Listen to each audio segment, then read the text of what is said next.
I was sent this heating pad and it's amazing. Okay, I have it on my lap right now. It's heating up and it gets hot pretty fast. So at the low level, and let me show you how to do the levels. So this is the plug.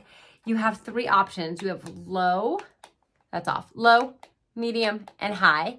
And it takes 6 minutes to hit the max of the low, 8 minutes for the medium, and the high is 10 minutes. Well, I've had it on for just about 2 minutes. I did put it to high, and it's already quite warm and toasty. Like, it's so nice. This is really, really soft, and this side is also soft. You're gonna get more of the heat on this side. You don't have to just put it on your lap though. You can put it like around you when you're laying down. Maybe you want it around your shoulders.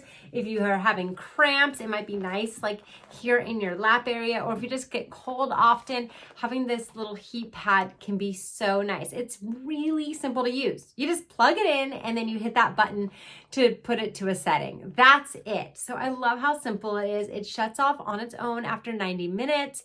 So it has some good safety features right there. And again, it's so soft, so soft. And if you just get cold easily, maybe in your house, you might want to get something like this just to keep on your lap while you're doing your work or just while you're chilling out watching TV. It's awesome.